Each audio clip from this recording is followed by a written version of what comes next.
स्वागत है आप सभी का न्यूज़ पर। आप देख रहे हैं विजय प्राइम। मैं हूं रमा त्यागी। अगले 1 घंटे में हम बात करेंगे देश भर की बड़ी खबरों की, बताएंगे दुनिया भर में कौन कौन सी खबरों पर है सबकी नजर, क्या चल रहा है खेल और अर्थ जगत में, और कुछ झलके फिल्म, कला और संस्कृति के क्षेत्र से भी। लेकिन सबसे पहले बड़ी खबरें। पीएम मोदी पर खड़गे के आपत्तिजनक बयान पर चुनाव आयोग से मिला भाजपा का प्रतिनिधिमंडल। खड़गे के खिलाफ उपयुक्त कार्रवाई की मांग। आयोग ने कार्रवाई का दिया आश्वासन।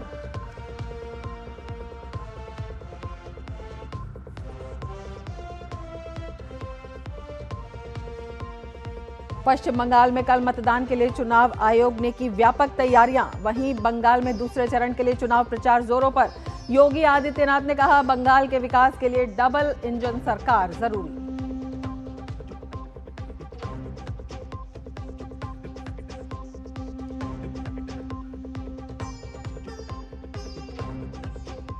पहलगाम आतंकी हमले की बरसी आज। पीड़ितों को पीएम मोदी समेत कई नेताओं ने दी श्रद्धांजलि। पीएम ने कहा, कभी कामयाब नहीं होंगे आतंकवादियों के नापाक मंसूबे।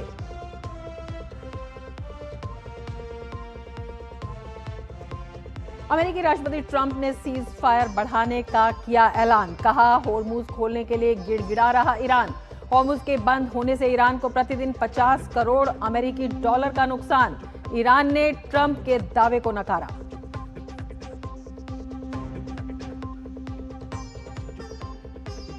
हर हर महादेव के जय घोष के साथ खुले केदारनाथ धाम के कपाट। भक्तों की उमड़ी भीड़। यात्रा की सभी तैयारियां पूरी। पीएम ने यात्रा को बताया भारत की धार्मिक, सांस्कृतिक और आस्था का प्रतीक।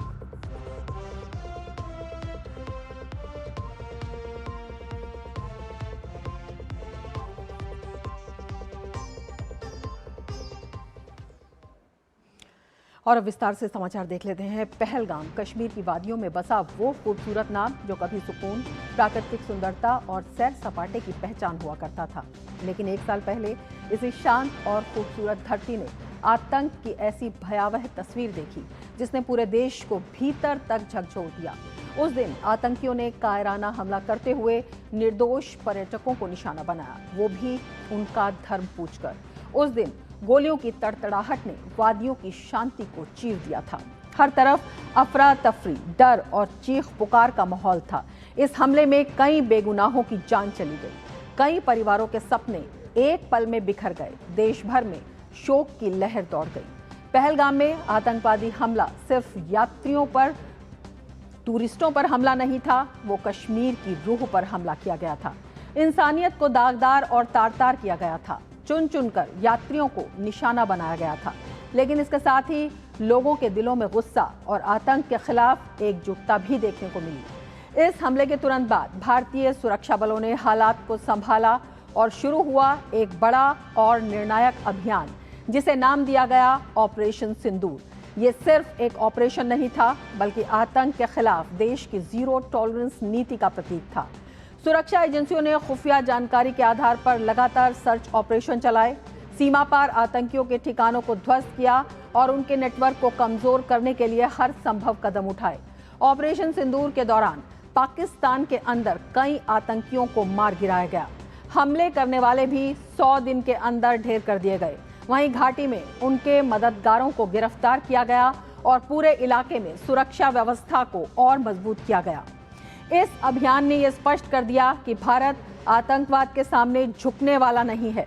अब जब उस दर्दनाक हमले को 1 साल पूरा हो रहा है, तो पूरा देश उन मासूम लोगों को श्रद्धांजलि दे रहा है जिन्होंने अपनी जान गंवाई। ये दिन सिर्फ याद करने का दिन नहीं, बल्कि ये संकल्प लेने का भी दिन है कि आतंक के खिलाफ ये लड़ाई तब तक जारी रहेगी जब तक उसे पूरी तरह खत्म नहीं कर दिया जाता।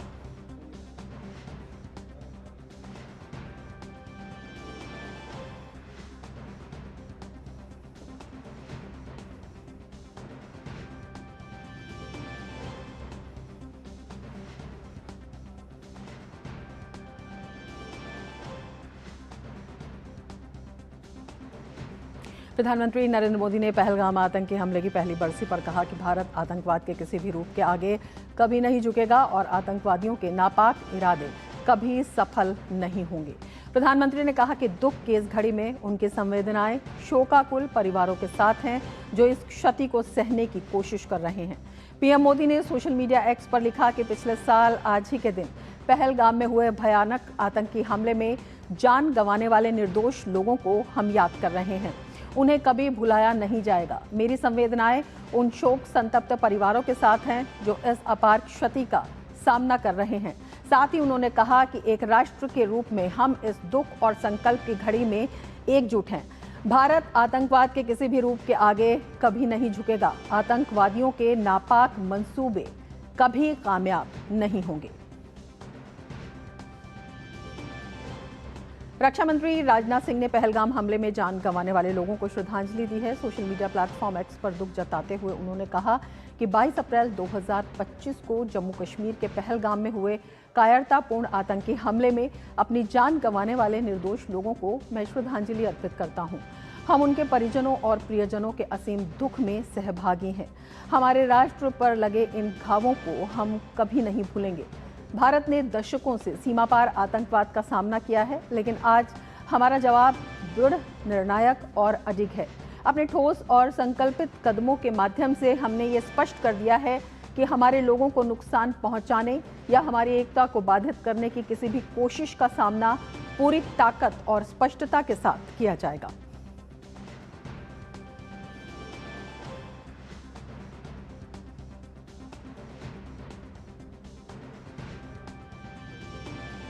गृह मंत्री अमित शाह ने पहलगाम हमले की बरसी पर कहा कि आतंकवाद मानवता का बड़ा दुश्मन है और भारत आतंकवाद और उसे शरण देने वालों के खिलाफ अपनी शून्य सहिष्णुता की नीति जारी रखेगा।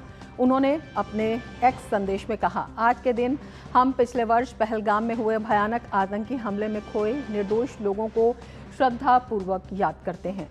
अपनों को खोने का दुख आज भी हर भारतीय के दिल में बना हुआ है।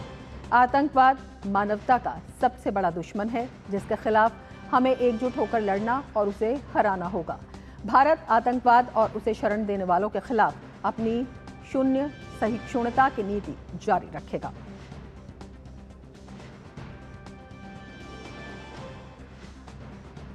पहलगाम आतंकी हमले की पहली बरसी पर आज उन मासूमों को याद कर परिजनों की आंखें भर आईं जिन्होंने इस कायराना हरकत में अपनों को खोया था। परिजनों का कहना है कि कैलेंडर पर साल भले ही बीत गया हो, लेकिन दिल के जख्म आज भी उतने ही ताज़ा हैं। गमजदा परिवारों ने इस दौरान सरकार के ऑपरेशन सिंदूर और ऑपरेशन हिमालय जैसे कदमों की सराहना करते हुए कहा कि ऐसे सख्त फैसलों से ही न्याय की उम्मीद बंधी है। तो बहुत दुख होता है ये सोच के कि वो अब हमारे बीच नहीं है। बहुत मतलब ज़्यादा दुख होता है। और दूसरी तरफ से जब ये सोचते हैं दिल को तसल्ली मिल जाती है कि आदिल साहब जो इस दुनिया से काम करके मतलब जो काम करके वो इस दुनिया से गए हैं, एक मिसाइल कायम की है, तो वो चीज़ सोच के फिर थोड़ा जो है दिल को तसल्ली मिलती है। मेरी वालदा जो है आज भी जब रोती हैं तो मैं उनको फिर यही बात समझा के मतलब चुप कर आता हूँ कि आप ये सोचो आदिल साहब हमारे बीच नहीं है, लेकिन मरना तो हर किसी को है, इस दुनिया से हर किसी को जाना है, लेकिन कोई अच्छा काम इंसान करके जाए तो वो बहुत बड़ी बात होती है। आदिल साहब को जो मतलब शहादत का दर्जा मिला है, शहीद का दर्जा मिला है, वो बहुत बड़ी बात है। बहुत याद आती है आदिल की, क्योंकि सबसे बड़ा बेटा था और वही घर चलाने वाला था। घर का सारा जो काम की जिम्मेवारी थी वो सब उसी पे थी, तो बहुत याद आ रही है। सब लोगों का शुक्रगुजार हूँ जो गवर्नमेंट की तरफ से हैं, जो लोकल लोग हैं, क्योंकि हर किसी ने हमारा साथ दिया और हमारे साथ साथ शान बशान खड़े रहे और हमारी मदद भी की। और हमें अभी भी वो कहते हैं कि हम आपके साथ हैं, पूरा हिंदुस्तान आपके साथ है, आपको कोई चिंता नहीं है। तो हम तो सबके शुक्रगुजार हैं। बहुत फ़ख्र है, अपने बेटे ने अपना नाम भी बुलंद किया और हमारा नाम भी रोशन किया। और ऐसी घटना है जिसने सिर्फ हम 26 परिवार नहीं अफेक्ट किए हैं, इस पूरे देश को और पूरी दुनिया को कहीं ना कहीं इफेक्ट किया है। जिस तरीके से हमारे देश ने कदम उठाए हैं इस अटैक के बाद, ऑपरेशन सिंदूर हो चाहे ऑपरेशन महादेव हो, बहुत ज़रूरी है कि हम ऐसे कदम उठाते रहें जो हमेशा आतंकवाद के ख़िलाफ़ हो, जब तक आतंकवाद पूरी तरीके से ख़त्म नहीं हो जाता। क्योंकि ये देश कई बार आतंकवाद से परेशान हो चुका है।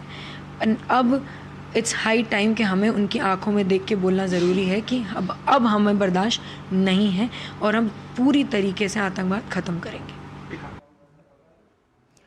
तो दुख है, संवेदनाओं की लहर है, लेकिन एक कड़ा और बड़ा संकल्प भी है देश भर में। हमारे साथ मेजर जनरल संजय सोई जुड़े हुए हैं, रणनीतिक एवं रक्षा विशेषज्ञ हैं, और पहलगाम से अनीस जरगर भी हमारे साथ इस वक्त जुड़े हुए हैं। संजय जी, सबसे पहले आपसे प्रतिक्रिया लेना चाहेंगे। आज का दिन, दुख की लहर देश में है, संवेदनाएं भी हैं, लेकिन उसके साथ ही कितना बड़ा संकल्प और कितना बड़ा संदेश सरकार का कि आतंकवाद को किसी भी कीमत पर बख्शा नहीं जाएगा। सरकार ने ये करके दिखाया। तो मेरी भी सांत्वना और मेरा नमन सभी शहीद और उनके परिवारों को। और जैसे भी आप विचार दिखा रहे थे, देखिए एक बात है कि आज देश की आवाज एक ही है कि आतंकवाद के खिलाफ लड़ाई लड़नी है, आतंकवाद को सहा नहीं जा सकता है, और ये आज पूरे देश की आवाज है। और मैं ये समझ रहा हूँ कि आज हमारी सरकार भी इस क्षेत्र में काफी काम कर रहे हैं। देखिए, जब ये आतंकवादी घटना, दुखदाई आतंकवादी घटना हुई थी, उसके बाद 14 दिन के अंदर ही 7 मई को ऑपरेशन सिंदूर लॉन्च कर दिया गया था। और ये जो आतंकवादी घटना है रमा जी, ये बहुत सोची समझी चाल थी। उस समय में कश्मीर में बड़ी तरक्की, अमन, शांति, और आम आदमी बहुत खुश उनका था कि इसको कैसे खत्म किया जाए। कैसे इतने खुश हैं ये लोग, लोकल आदमी खुश कैसे, आज विरोध हमको नजर आ रहा है वहां पर उन आतंकवाद के खिलाफ। जैसे आदिल के भाई और बाकी भी आम जनता से मेरी बातचीत होती रहती है। तो दूसरी बात, देश के अंदर धर्म के नाम पर दंगे करवाना, धर्म के नाम पर अविश्वास करवाना, दोनों ही बातों में फेल हो गए बुरी तरह से। और उसके बाद में जिस प्रकार से हमने उनका जवाब दिया, क्योंकि हमारी सोच बदली हो गई।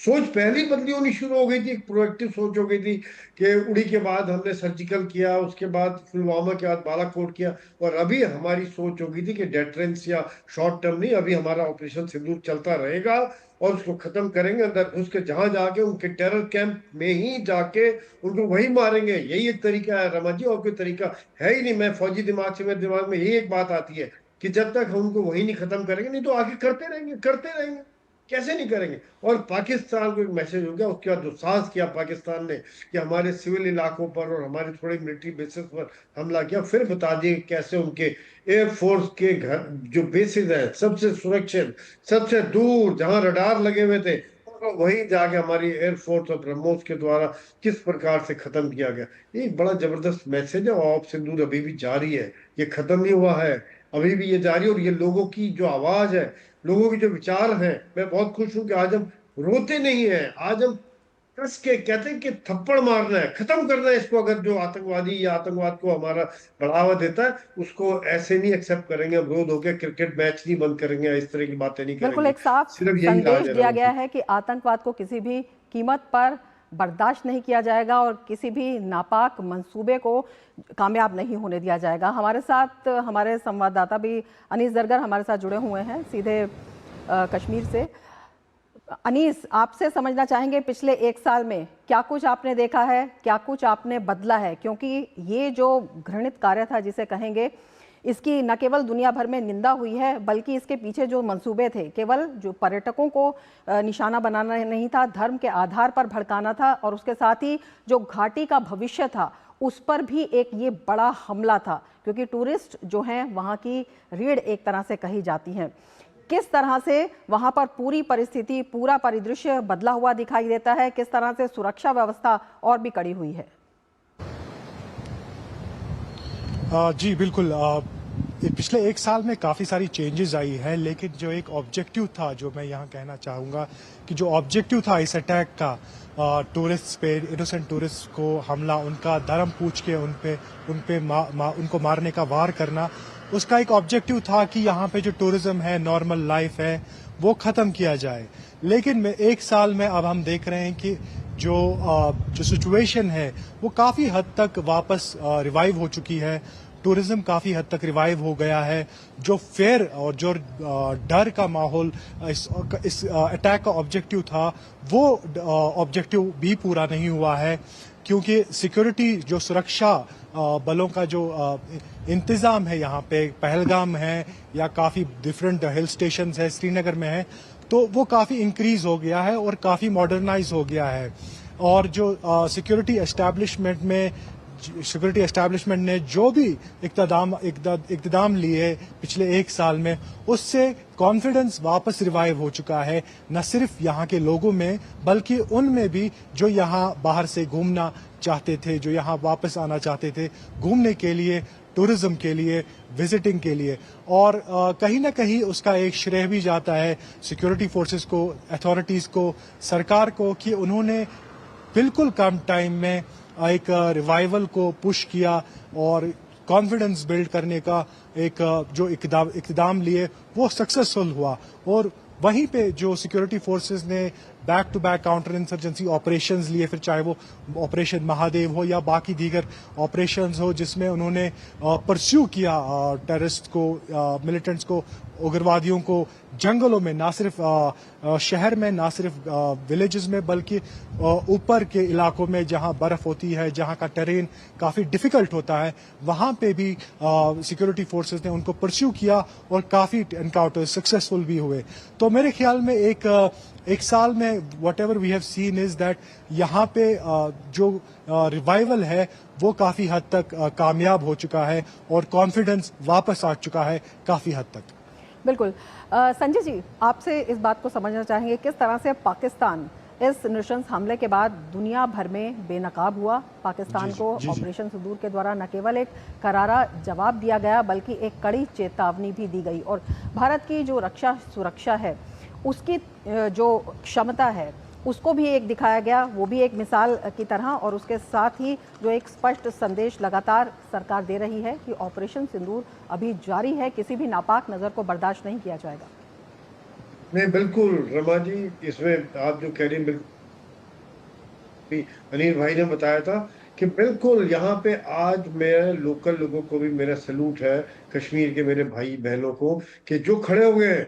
डर नहीं उनके अंदर अभी मिलिटेंट्स का, आतंकवादियों का, क्योंकि इनके बिना, देखिए हम सुरक्षा वाले, मैं मिलिट्री का पुराना रिटायर्ड हूँ, लेकिन मैं कश्मीर में 7 टेन्योर्स किए मैंने, आम लोगों से बड़ा भाई मानते थे मुझे।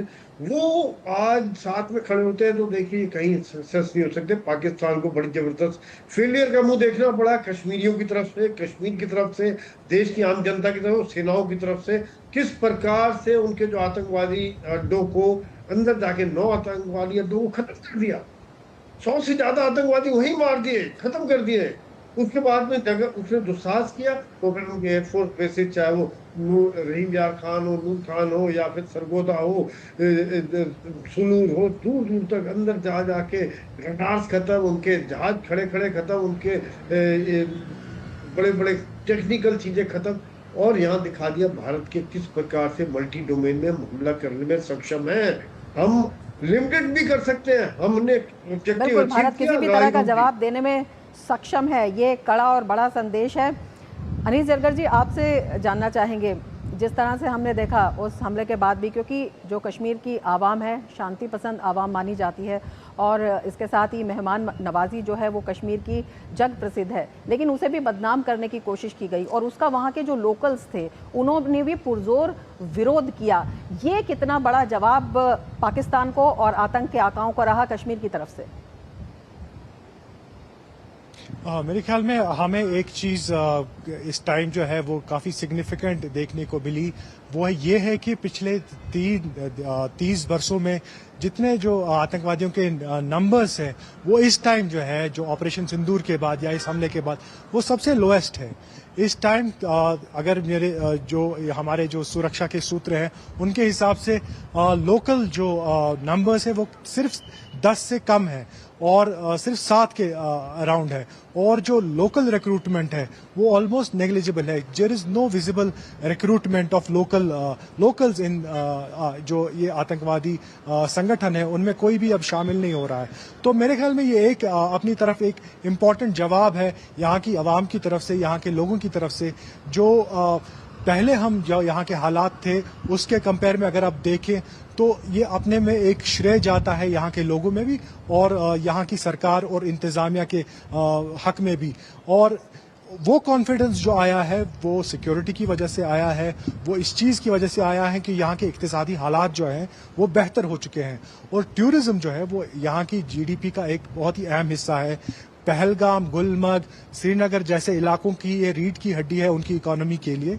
तो इस पे जो हमला है वो यहाँ की आवाम पे हमला है और हमने एक साल में देखा है तो काफ़ी सारे प्रोटेस्ट हुए हैं इस हमले को लेके और इसके बाद जो भी यहाँ पे एक बदनाम करने की जो साजिश हो गई थी उसका यही जवाब है कि आज काफ़ी हद तक जो पर्यटक हैं वो वापस आ रहे हैं और यहाँ के लोग हैं वो उनकी जो मेहमान नवाजी है उसमें कोई भी कमी नहीं आई है और वो आज भी खड़े हैं टूरिस्ट के साथ, आज भी खड़े हैं बाकी लोगों के साथ जो बाहर से यहाँ घूमने के लिए आते हैं।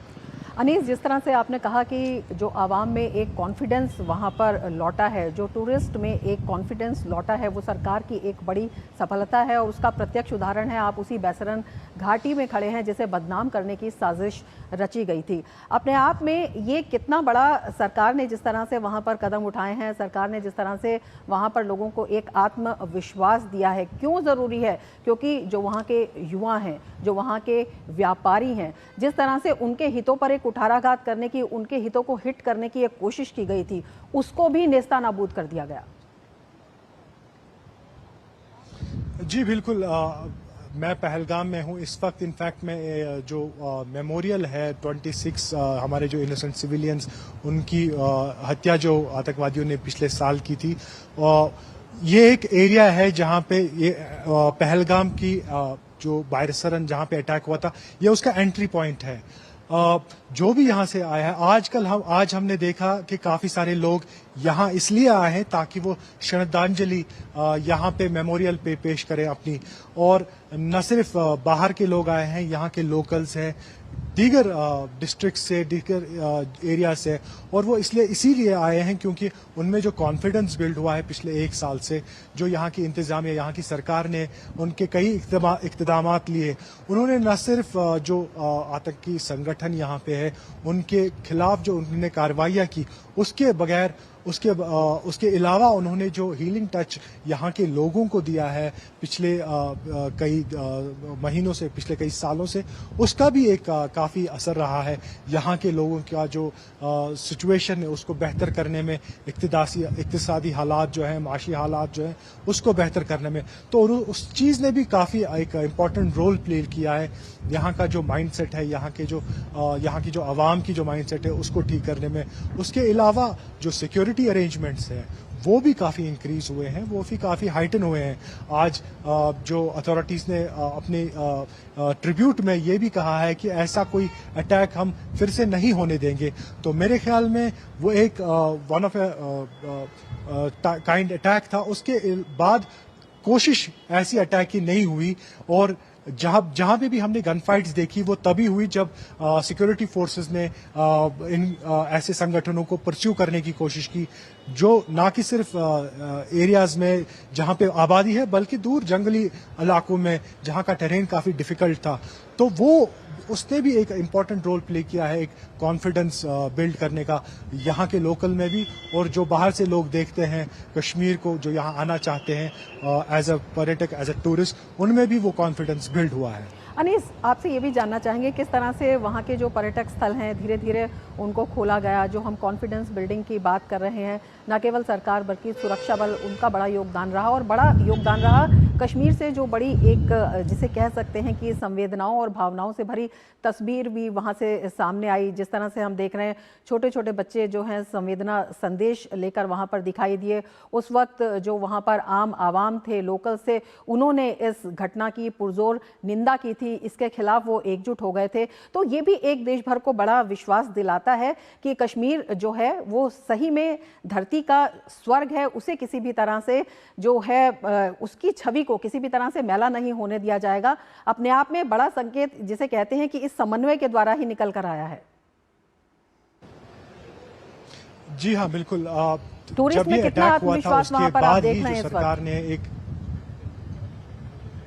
इस वक्त तो काफी आत्मविश्वास है। मैं यहाँ पहलगाम में हूँ, मैंने काफी यहाँ के टूरिस्ट जो आज यहाँ आए हैं उनसे भी बात की, तो उन्होंने ये ऐसा साफ कहा कि वो काफ़ी कॉन्फिडेंट यहाँ पे फील कर रहे हैं, ऐसा बिल्कुल महसूस नहीं कर रहे हैं कि यहाँ पे कोई ऐसी घटना पेश आई है। हाँ, उनके दिल में दुख जरूर है कि ऐसा हुआ पिछले साल और आज ही वो दिन है जब ये घटना पेश आई थी, लेकिन उसके बगैर उन्होंने बोला कि यहाँ के जो लोग हैं वो अभी भी वैसे ही मेहमान नवाज है, उनको सपोर्ट कर रहे हैं, उनको आने की दावत कर रहे हैं और उनसे ये भी कह रहे हैं कि जब वो वापस जाएं बाकी लोगों से भी कहें कि यहाँ का माहौल कैसा है, कितना बेहतर हो चुका है। और यहाँ का जो एरिया है, अगर हम देखें पहलगाम की बात, तो ये पिछले साल जब अटैक हुआ तो बिल्कुल ही 1 महीने तक बंद रहा था। तकरीबन 40 से ज्यादा ऐसे स्पॉट्स थे, टूरिस्ट स्पॉट्स थे, टूरिस्ट डेस्टिनेशंस थी जो सरकार ने बंद की थी बिफोर, जबकि वो ताकि वो पूरा इस एरिया को कवर कर सके अंडर सिक्योरिटी रिव्यू। लेकिन अब तक एक विद इन ए ईयर, जो हमें नहीं लगता था पहले, लेकिन विद इन ए ईयर 90% से ज्यादा जो एरियाज हैं वो वापस खुल चुके हैं और जो भी टूरिस्ट यहाँ आना चाहता है वो उन तमाम जगहों पे जा सकता है जो उस टाइम उस समय बंद हो चुके थे। तो 90% से ज्यादा जो इलाके हैं वो खुल चुके हैं, 90% से ज्यादा जो टूरिस्ट स्पॉट्स हैं वो खुल चुके हैं, कोई भी आ सकता है। और यहाँ पे जो लोग हैं, जो टूरिस्ट स्टेक होल्डर्स हैं, वो बाहर भी जा रहे हैं, बाकी जगहों पे भी, वहाँ पे भी कैंपेन कर रहे हैं ताकि वापस जो टूरिस्ट हैं वो वापस यहाँ आए और काफ़ी हद तक वो वापस आ भी चुके हैं। तो कहीं ना कहीं उनका भी एक जो कैंपेन रहा है पिछले 1 साल में वो भी काफ़ी हद तक सक्सेसफुल रहा है और उसमें सरकार का भी सपोर्ट रहा है, प्राइवेट स्टेक होल्डर्स जो टूरिज्म में है उनका भी कोऑर्डिनेशन उनके साथ जो है वो बेहतर रहा है। बिल्कुल, पूरे तंत्र में एक समन्वय देखने को मिला है और उसी से जो अब वहां पर तस्वीर है वो न केवल बदली हुई बल्कि सुखद दिखाई दे रही है। अनीस आपका, संजय जी आपका हमसे जुड़ने के लिए बहुत धन्यवाद। और मीडिया प्राइम में यहाँ लेते हैं एक ब्रेक, आप बने रहिए टीजी न्यूज के साथ। दादा, ये कौन सा प्लांट है? टेंजरीन, बहुत मीठा होता है, तोड़ना नहीं है। Free foreign trip, click on the link, अभी करता हूँ। दादू रुको, लिंक में क्लिक मत करना। क्यों? ये SMS स्कैम है, क्लिक करोगे तो आपके बैंक डिटेल्स होंगे चोरी। ओह, थैंक्स गप्पू, बचा लिया। ये ले तेरी समझदारी का फल। RBI कहता है स्मार्ट बनो, कूल रहो। पढ़ता है, खेलता है, झूलता उछलता है, दौड़ता कभी कभी दौड़ कराता है, आगे आगे बढ़ता है इंडिया, अमूल दूध पीता है इंडिया। ब्रेक के बाद फिर से आपका स्वागत है। कांग्रेस अध्यक्ष मल्लिकार्जुन खड़गे प्रधानमंत्री नरेंद्र मोदी पर विवादित बयान देकर फंस गए हैं। तमिलनाडु में चुनाव प्रचार के दौरान खड़गे ने पीएम मोदी पर आपत्तिजनक शब्दों का प्रयोग किया। इस बीच भाजपा प्रतिनिधिमंडल ने नई दिल्ली में चुनाव आयोग से मुलाकात की। केंद्रीय मंत्री निर्मला सीतारमण, किरण रिजिजू और अर्जुन राम मेघवाल के नेतृत्व में भाजपा के प्रतिनिधिमंडल ने चुनाव आयोग से कांग्रेस अध्यक्ष के खिलाफ उपयुक्त कार्रवाई करने की मांग की। चुनाव आयोग ने खड़गे के खिलाफ कार्रवाई का आश्वासन दिया। मुलाकात के बाद किरण रिजिजू ने कहा कि हमने सख्त से सख्त कार्रवाई की मांग की है। से सख्ती कार्रवाई किया जाए, हमने मांग किया है और हमने ये भी मांग किया है कि मल्लिकार्जुन खड़गे जी, कांग्रेस पार्टी पूरा देश के लोगों से माफी मांगे और इलेक्शन कमीशन उपयुक्त कार्रवाई करना चाहिए। हमने कमीशन को रिक्वेस्ट किए हैं कि देश का कोई भी पॉलिटिकल पार्टी अगर इस तरह का भाषा का प्रयोग करेंगे तो ये हमारे पार्टी का, सरकार का विषय नहीं है। लोकतंत्र के लिए बहुत ही ये घिनौना हरकत है और लोकतंत्र को ये बहुत नीचे तरीके से कमजोर करने जा रहे हैं। वित्त मंत्री निर्मला सीतारमण ने कहा कि कांग्रेस की तरफ से प्रधानमंत्री का अपमान करने का एक पैटर्न रहा है। इस पैटर्न में कांग्रेस ने कोई बदलाव नहीं किया है। उन्होंने चुनाव आयोग से इस मामले में सख्त कार्रवाई की मांग भी की। Of the opposition in Rajya Sabha has spoken in such condemnable words, and not just anywhere, not sitting with his friends. He went choosing an election-bound state, sitting there addressing the media, and in that chose to call the Prime Minister a terrorist. It has been a pattern in the Congress party that they chose an abusive language against the Prime Minister. And they repeatedly use it. There's no change or correction in their course. They've not changed their approach. And today, when we appeared before the commission, the full commission, we highlighted the fact that if a party repeatedly does this and calls the Prime Minister all kind of abusive names, today the words that Shri Mallikarjun Kharge has used, calling him a terrorist, is the bottommost in the pit that they have falling. और हमारे संवाददाता शैलेंद्र मिश्र हमारे साथ जुड़े हुए हैं और ज़्यादा जानकारी के साथ। शैलेंद्र, बीजेपी ने कड़ी कार्रवाई की मांग की है और इसके साथ ही जिस तरह से हम देख रहे थे वित्त मंत्री ने कहा कि ये एक पैटर्न कांग्रेस का बन गया है, प्रधानमंत्री के इस तरह प्रधानमंत्री के खिलाफ टिप्पणी, जिस तरह के शब्दों का प्रयोग हुआ है वो किसी भी तरह से तार्किक नहीं ठहराया जा सकता है, क्योंकि प्रधानमंत्री पूरे देश के होते हैं। चुनावों के दौरान मल्लिकार्जुन खड़गे की इस तरह की टिप्पणी किस तरह से कह सकते हैं कि आपत्तिजनक है अपने आप में, और ये किस तरह का स्तर कांग्रेस का दिखा रहा है, इसकी वजह क्या है? देखिए रमा, चेन्नई में मीडिया को संबोधित करते हुए मल्लिकार्जुन खड़गे, जो कांग्रेस के अध्यक्ष हैं और नेता विपक्ष राज्यसभा हैं, उन्होंने प्रधानमंत्री नरेंद्र मोदी के लिए बेहद आपत्तिजनक शब्दों का इस्तेमाल किया।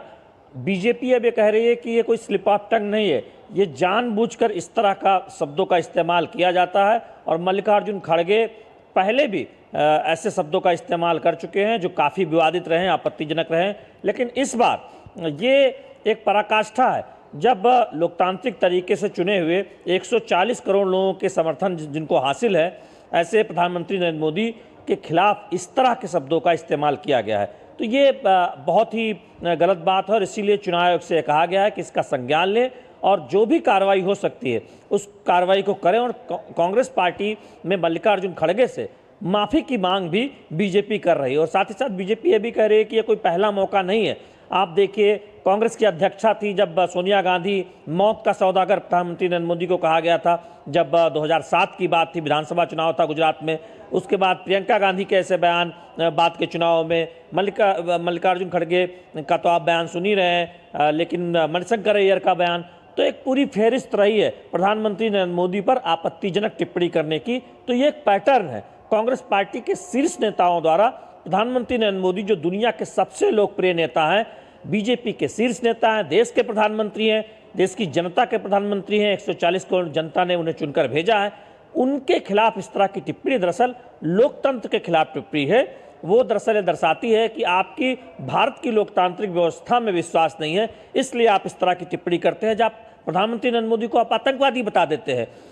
जिस प्रधानमंत्री के कार्यकाल में आतंकवाद के खिलाफ लड़ने पर को लेकर उल्लेखनीय काम हुआ है, दिखती है प्रगति, और आज हम इतना, हमारी जो सुरक्षा व्यवस्था है वो इतनी बेहतर हुई है और आतंकी नेटवर्क को ध्वस्त करने में हमने सफलता हासिल की है, और ऐसे में आप प्रधानमंत्री नरेंद्र मोदी को आतंकी कहते हैं। तो ये बात बहुत स्पष्ट तौर पर बीजेपी ने कही है चुनाव आयोग को लिखे पत्र में, इसका संज्ञान लिया जाना चाहिए और जो भी सख्त कार्रवाई चुनाव के समय इस तरह के बयान को लेकर हो सकती है चुनाव आयोग की तरफ से वो कार्रवाई करनी चाहिए। और दूसरी जो मांग की है कि मल्लिकार्जुन खड़गे को सामने आकर पूरी माफ़ी मांगनी चाहिए। शैलेंद्र, यही मैं आपसे समझना चाह रही थी कि जिस तरह से आप बता रहे हैं 2014 से लेकर अब तक क्या वजह है इसकी, क्योंकि अगर चुनावी लड़ाई की बात करते हैं तो 2014 से लेकर अब तक ये भी देखने को मिला है कि जब कांग्रेस ने टिप्पणी की है, कांग्रेस को ही इसका खामियाजा उठाना पड़ा है। तो क्या इस तरह की रणनीति है या फिर कहीं ना कहीं आपको लगता है कि कांग्रेस समझ रही है कि इसका उसे फायदा मिलेगा? क्या इसकी वजह है पीछे?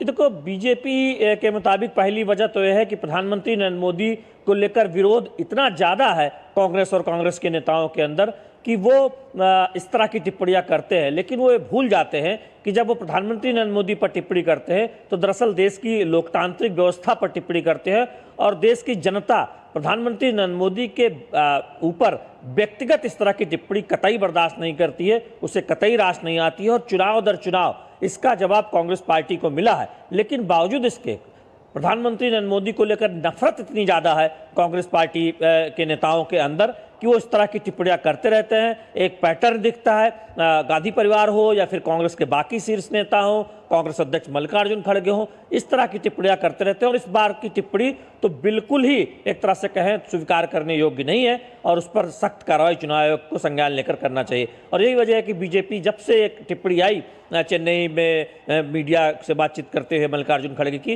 उसके तुरंत बाद से हम देख रहे हैं कि बीजेपी के तमाम बड़े नेता, बीजेपी के राष्ट्रीय अध्यक्ष नितिन नवीन और तमाम केंद्रीय मंत्री ने पोस्ट करके इसको कड़ी आपत्ति जताई। चुनाव आयोग को पत्र लिखे जाने की बात कही गई और आज हमने देखा 11 बजे चुनाव आयोग से प्रतिनिधिमंडल मिला जिसमें निर्मला सीतारमण, किरण रिजिजू, अर्जुन राम मेघवाल और बीजेपी के बाकी वरिष्ठ नेता अरुण सिंह और ओम पाठक शामिल थे। बिल्कुल, कांग्रेस का इस मुद्दे पर जो पूरा रुख रहा है वो भी आपसे समझना चाहेंगे शैलेंद्र, उसकी वजह क्या है? देखिए, जब इस पर विवाद हुआ तो मल्लिकार्जुन खड़गे की तरफ से एक सफाई आई कि दरअसल उनका अभिप्राय कुछ और था। वो एक विचारधारा को लेकर इस तरह की बात कह रहे थे, न कि प्रधानमंत्री नरेंद्र मोदी पर टिप्पणी कर रहे थे। और कांग्रेस पार्टी के बाकी नेताओं ने एक तरह से चुप्पी साध ली, कोई सीधे तौर पर बचाव में भी नहीं आया।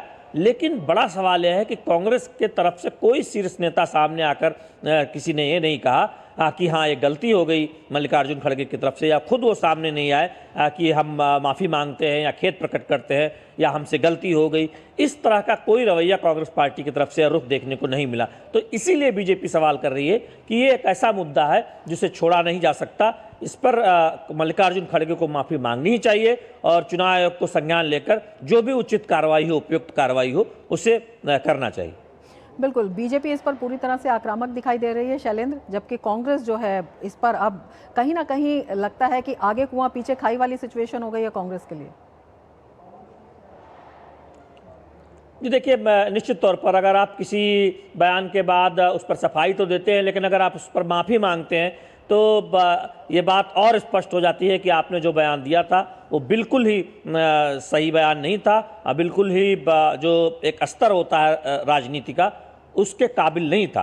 तो निश्चित तौर पर कांग्रेस के लिए एक चुनौतीपूर्ण बात भी है और सफाई के जरिए वो इस मामले को ठंडा जरूर करना चाहती है, लेकिन सीधे सामने आकर माफ़ी मांगना में हो सकता है कि उनकी एक बचने की रणनीति हो कि इससे एक गलती स्वीकार ली जाएगी या गलती मानी जाएगी, ये मान लिया जाए। लेकिन सवाल ये है कि अगर आपने गलती की है तो फिर उसे मानने में बुराई क्या है? आप सामने आकर कह दीजिए कि आपका अभिप्राय, आपका मंतव्य ये नहीं था, आप प्रधानमंत्री नरेंद्र मोदी के खिलाफ आपत्तिजनक टिप्पणी नहीं करना चाहते थे, आप एक विचारधारा के खिलाफ ऐसी बात करना चाहते थे, तो आप आकर सामने कह दीजिए, माफ़ी मांग लीजिए। माफ़ी मांगने में दिक्कत क्या है? यही एक सवाल दरअसल पूछा जा रहा है कि अगर आपको लगता है कि आपने जो टिप्पणी की सही नहीं है तो फिर आप माफ़ी मांग लीजिए। तो इसीलिए बीजेपी इतने आक्रामक भी है और उसने चुनाव आयोग से मिलकर एक पत्र सौंपा है, ज्ञापन सौंपा है कि कार्रवाई होनी चाहिए इनके मल्लिकार्जुन खड़गे के बयान पर। चुनाव आयोग की तरफ से क्या कुछ कदम लिए जा सकते हैं शैलेंद्र?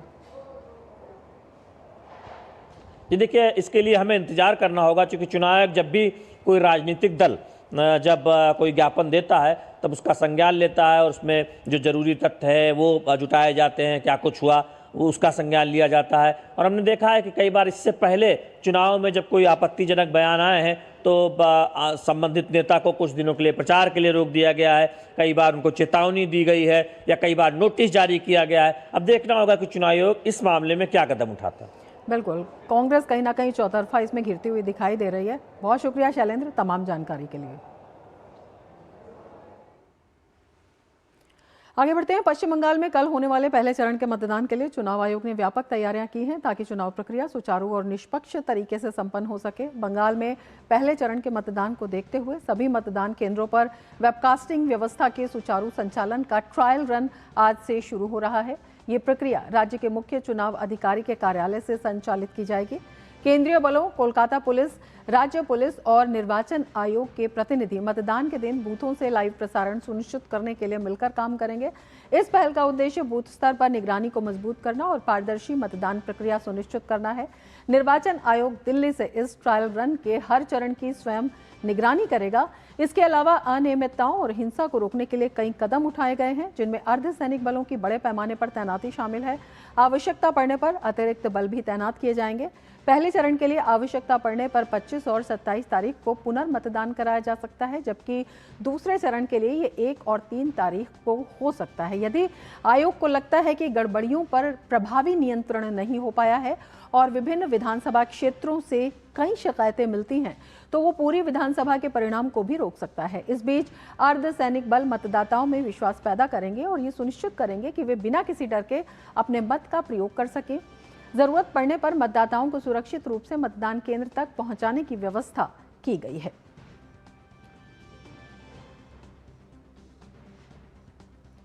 तो पहले चरण के मतदान के लिए तैयारियां पूरी कर ली गई हैं। वहीं उत्तर प्रदेश के मुख्यमंत्री योगी आदित्यनाथ ने बंगाल के जोरासांको विधानसभा क्षेत्र में जनसभा को संबोधित किया। दूसरे चरण के प्रचार के दौरान योगी आदित्यनाथ ने ममता की तृणमूल कांग्रेस पर निशाना साधते हुए कहा कि वंदे मातरम के 150 वर्ष पूरे हो रहे हैं, तो वहीं बंगाल को भी टीएमसी की गुलामी से मुक्त होने का अवसर मिल रहा है। वंदे मातरम अगर भारत की आजादी का अमर मंत्र बना, कोई कारण नहीं जब वंदे मातरम गीत के 150 वर्ष पूर्ण हो रहे हैं तो बंगाल को टीएमसी की गुलामी से भी मुक्त होने का एक अवसर आप सबके सामने है। बंगाल अपनी सस्य श्यामला मातरम वंदे मातरम की पावन धरा है। पश्चिम बंगाल की 294 विधानसभा सीटों के लिए चुनावी माहौल गर्मा चुका है। चुनाव आयोग ने राज्य में दागी अपराधियों की गतिविधियों पर कड़ी निगरानी रखने के लिए सख्त कदम उठाए हैं। आयोग ने विधानसभा चुनाव के लिए एक विशेष सूची तैयार की है, जिसमें दागी अपराधियों के नाम, उनके पते और फोन नंबर शामिल हैं। इस सूची को पुलिस प्रशासन को सौंपा गया है ताकि इन अपराधियों पर कड़ी कार्रवाई की जा सके। आयोग ने निर्देश दिया है कि दागी अपराधियों की गतिविधियों पर कड़ी निगरानी रखी जाए ताकि वे चुनावी प्रक्रिया में हस्तक्षेप न कर सकें। इसके साथ ही आयोग ने कहा है कि अगर जरूरत पड़ी तो इन अपराधियों को हिरासत में भी लिया जा सकता है। आयोग का उद्देश्य ये है कि ये अपराधी वोटरों को डराने धमकाने की कोशिश न करें और चुनाव प्रक्रिया को प्रभावित न कर सके। चुनाव आयोग के इस कदम को चुनौती देते हुए तृणमूल कांग्रेस ने कोलकाता हाईकोर्ट में याचिका दायर की है। तृणमूल के वकील और सांसद कालियान बनर्जी ने कहा है कि सूची में जिन नामों को शामिल किया गया है वे सभी तृणमूल कांग्रेस के हैं और आयोग की कार्रवाई अवैध है। कोलकाता हाईकोर्ट की बेंच ने दोनों पक्षों की दलीलें सुनने के बाद कहा कि इस मामले पर अदालत की राय जल्द ही देखने को मिलेगी।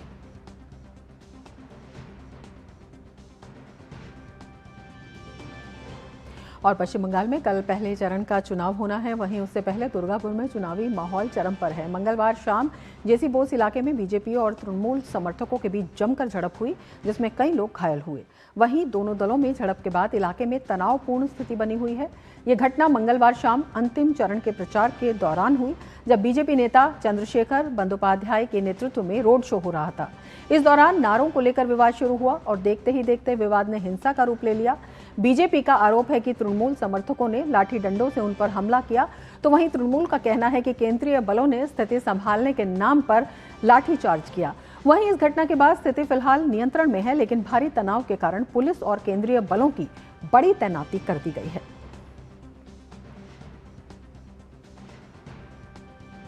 और कोलकाता से हमारे संवाददाता सौरभ दत्ता इस वक्त जुड़े हुए हैं। सौरभ, किस तरह से जो प्रथम चरण का चुनाव है उसके लिए पुख्ता इंतजाम किए गए हैं चुनाव आयोग के द्वारा, क्योंकि लगता है जिस तरह से वहां पर कई जो प्रकरण सामने आए हैं, किस तरह से फ्री एंड फेयर इलेक्शन भी एक बड़ी चुनौती के रूप में वहां पर सामने आ रहा है। रमा जी देखिए, और 24 घंटे भी नहीं है, पहली चरण शुरू होने वाला है बंगाल में, और अब तक टीएमसी और चुनाव आयोग के बीच, या फिर मैं बोलूं कि चुनाव आयोग के हर कदम को लेकर टीएमसी का जो रुख है वो थमने का नाम नहीं ले रहा है। आज भी आप जानते हैं कि प्रिवेंशन ऑफ अरेस्ट के लिए हर चुनाव में कमीशन एक लिस्ट तैयार करता है। इस बार कमीशन का ऑब्जेक्टिव साफ है कि भय मुक्त, हिंसा मुक्त चुनाव बंगाल में करवा के ही रहेंगे वो लोग। ऐसा ही बंगाल की जनता को भी आश्वासन मिला है निर्वाचन कमीशन की तरफ से, चुनाव आयोग की तरफ से।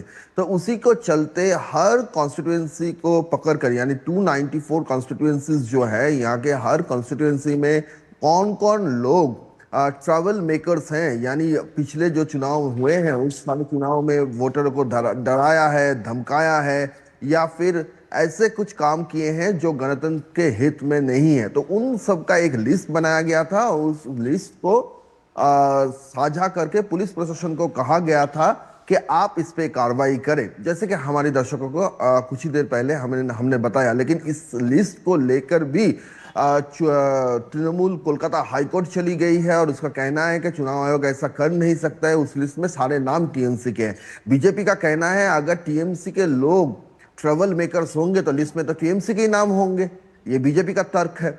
अब देखना यह है कि कोलकाता हाईकोर्ट अपनी ऑर्डर में, अपनी राय में क्या फैसला सुनाती है। उसके हिसाब से यह तय होगा कि ये लिस्ट कितना हद तक कार्यकर होगा। और दूसरी ओर जो है, जो एक के बाद एक जो घटनाएं सामने आ रही है, दातन की घटना, फिर दुर्गापुर की घटना और लाभपुर यानी बीरभूम, जो यहाँ पे जो 8 जिले हैं, पहले चरण के 8 जिले हैं जिसको सेंसिटिव, हाई सेंसिटिव माना जा रहा है। और इसमें इन सारे जिलों का नाम है पश्चिम मिदनापुर, पश्चिम बर्धमान यानी दुर्गापुर, पश्चिम मिदनापुर यानी दातन और बीरभूम, जहां पे लाभपुर में एक तृणमूल नेता को वीडियो वायरल हुआ है। उसमें वो बोल रहे हैं कि अगर वोट कहीं और गिरा तो टुकड़े टुकड़े करके तुमको बहा देंगे। तो ये एकदम सीधी तौर पर धमकी है और हिंसा की बात आ रही है सामने के 4 मई के बाद आप घर में रह नहीं पाओगे, यहाँ ये इलाके भी गांव में रह नहीं पाओगे। तीन लोग अरेस्ट हुए हैं। चुनाव आयोग ने भी यहाँ इस वीडियो को देखते ही 3 लोगों को अरेस्ट किया है, जिसमें वो टीएमसी के नेता डालिम शेख, जिसके खिलाफ ये आरोप है, वो भी अरेस्ट हुए हैं। और इसी के चलते इस बार बंगाल की जनता मान रही कि इस बार एक तो है कि चुनाव आयोग की तरफ से, चाहे वो बाइक वाहिनी यानी जो बाइक को इस्तेमाल करके, बाइक को जरिया बनाकर जो हिंसा की घटना बंगाल के चुनाव में देखने को मिलता है, उसको भी संज्ञान ले रही है चुनाव आयोग। और बूथों में कैमरे को हटाकर, कैमरे के तार काटकर बूथों के बाहर जनता बूथ तक ना पहुंचे, इसलिए भय दिखाकर, या फिर आप बोले कि घर घर जाके जो प्रचार हो रहा था कि आप कहां वोट डालेंगे वो सब हमको पता चल जाएगा, इस हर एक बात को काउंटर कर रहा है चुनाव आयोग। कल एक वीडियो भी सामने आया है जिसमें चुनाव आयोग ने साफ कहा है कि ऐसी कोई बात नहीं है कि आप जाएंगे, आपकी वोट पे डालेंगे और वहां पे जो कैमरा लगा हुआ है उसके जरिए तृणमूल को पता चल जाएगा कि कहां पे वोट पड़ा है। ये सरासर ये एक फॉल्स नैरेटिव तैयार किया जा रहा है टीएमसी की तरफ से। ये चुनाव आयोग ने कहा है वीडियो रिलीज करके, उन्होंने कहा है कि बूथ में जो कैमरास हैं, बूथ के आसपास जो कैमरास हैं, वो सारे आपके सुरक्षा के लिए हैं और आप इस बार भरोसा कीजिए चुनाव आयोग के ऊपर। और चुनाव आयोग के इस भरोसे, ये जो आश्वासन है, इसको जो ये आश्वासन जितना बढ़ रहा है, टीएमसी की बौखलाहट भी उतनी ही बढ़ रही है। ममता बनर्जी की कल आप 2 रैलीज की बात कर ले, 2 रैलीज में उन्होंने साफ तरीके से कहा है कि आपने एक लिस्ट तैयार किया है, चुन कर हमारे एजेंटों को आपने गिरफ्तार कराने का प्लान किया है। और फिर वो कह रही है कि उनके जो 3 इलाके हैं, भवानीपुर, उनकी जो खुद की कॉन्स्टिट्यूएंसी है, उसकी जो 3 वार्ड है, म्यूनिसिपैलिटी वार्ड्स है, उस 63 नंबर, 74 नंबर और 77 नंबर, इनमें सेंट्रल फोर्स को लगाया गया है, प्लान किया गया है कि वो लोग उसमें छप्पा वोट मारेंगे, तो ये यानी फॉल्स वोटिंग करेंगे। तो इसको लिए वो कह रही है कि फिर मैं सत्याग्रह में बैठ जाऊंगी। तो बीजेपी का ये कहना है कि असल में ममता बनर्जी चाहती है कि इस चुनाव को लेकर कुछ ऐसी स्थितियां खड़ी की जाए कि बाद में इस चुनाव अवैध है ऐसा वो कह सके, या फिर हार जाए तो फिर ये नैरेटिव सेट कर सके असल में ये चुनाव हुआ ही नहीं था, ये चुनाव में पूरी प्लानफुली किया गया था। बीजेपी का, भाजपा का कहना है कि जितना जमीन पैरों तले खिसक रहा है उतने ही ममता बनर्जी ऐसे बयानबाजी कर रहे हैं जिसको सुनकर जनता अचंभित है और भाजपा भी चिंता में पड़ गया है कि ये ममता बनर्जी को हुआ क्या है। क्योंकि खुद एक ममता बनर्जी, कल और एक बात हुआ कि ममता बनर्जी अपनी भवानीपुर कॉन्स्टिट्यूएंसी में उनका रैलीज था, उस रैली यानी परमिशन लेने में वो जो प्रोसेस था, वो प्रोसीड्योर उन्होंने ठीक से फॉलो नहीं किया। ऑनलाइन सुविधा पोर्टल के जरिए उसको अप्लाई करना था, लेकिन उन्होंने ऑनलाइन करके फिर उसको विड्रॉ किया, फिर ऑफलाइन उन्होंने उसको परमिशन मांगा। तो चुनाव आयोग का कहना है कि आपको अगर रैलीज करना है तो ऑफलाइन आपको परमिशन नहीं मिलेगा, आपको ऑनलाइन ही परमिशन करना पड़ेगा। तो बिल्कुल, ये चुनावी सारी लड़ाई काफी में बातें चुनाव हैं। आयोग के खिलाफ दीदी की लगातार लड़ाई है, उस पर कई प्रश्न चिन्ह तो खड़े हो रहे हैं। बहुत शुक्रिया सौरभ तमाम जानकारी के लिए। बात करेंगे तमिलनाडु के। तमिलनाडु में आगामी चुनाव के लिए चुनाव आयोग ने सभी तैयारियां पूरी कर ली हैं। राज्य के मुख्य चुनाव अधिकारी ने बताया कि चुनाव प्रक्रिया को सुचारू रूप से चलाने के लिए सभी आवश्यक कदम उठाए गए हैं। मतदान केंद्रों की संख्या बढ़ाई गई है और मतदान में पारदर्शिता सुनिश्चित करने के लिए विभिन्न सुरक्षा उपाय किए गए हैं। चुनाव आयोग के अनुसार इस बार अधिक मतदान प्रतिशत की उम्मीद जताई जा रही है। चुनाव आयोग ने आचार संहिता का उल्लंघन करने वालों के खिलाफ कड़ी कार्रवाई की है और सोशल मीडिया पर भी निगरानी रखी जा रही है। चुनाव में कुल उम्मीदवारों की संख्या भी निर्धारित की जा चुकी है और चुनाव ड्यूटी में तैनात कर्मचारियों की संख्या भी बढ़ाई गई है।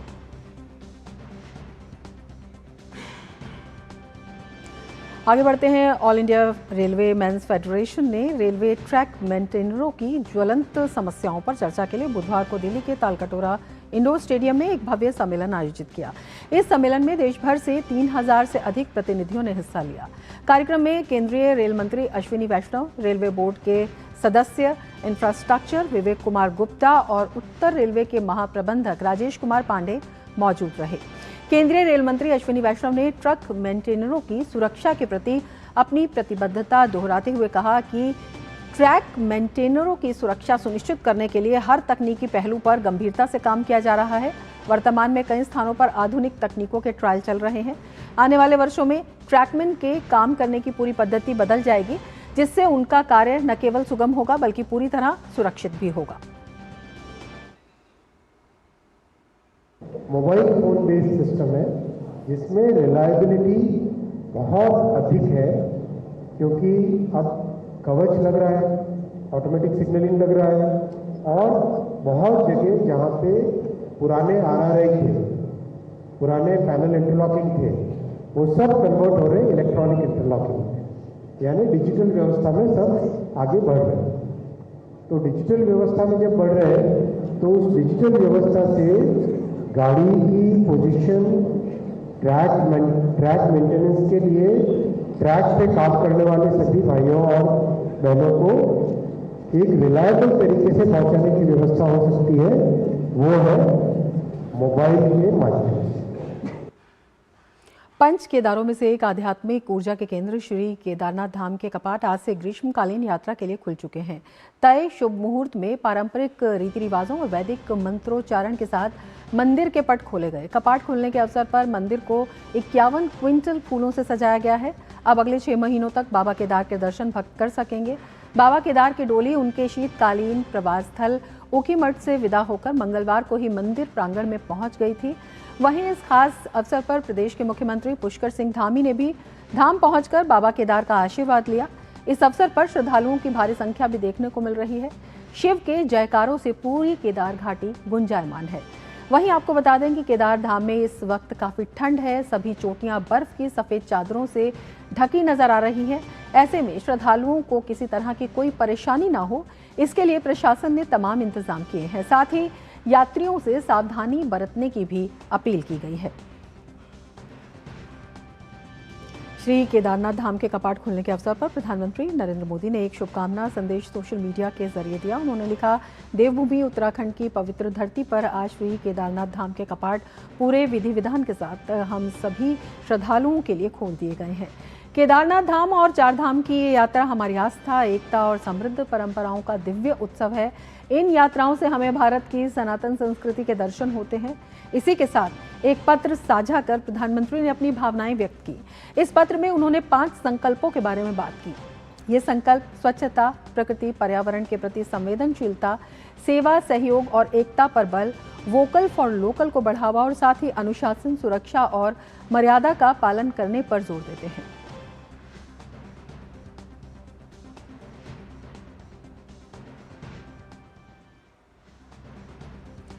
उत्तर प्रदेश के अलीगढ़ से शेखा झील पक्षी अभ्यारण्य को रामसर साइट का दर्जा मिल गया है। इसके साथ ही ये राज्य की 12वीं और भारत की 99वीं रामसर साइट बन गई है।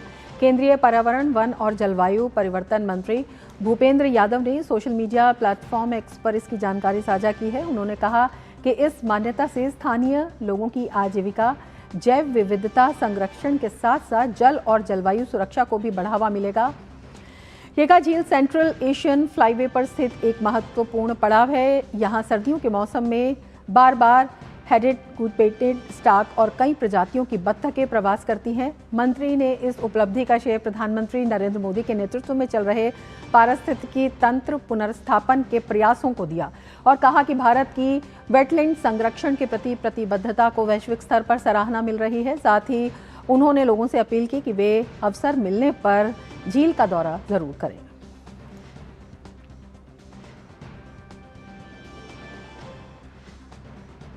इसके साथ ही मिड डे प्राइम में फिलहाल इतना ही। दीजिए इजाजत। नमस्कार।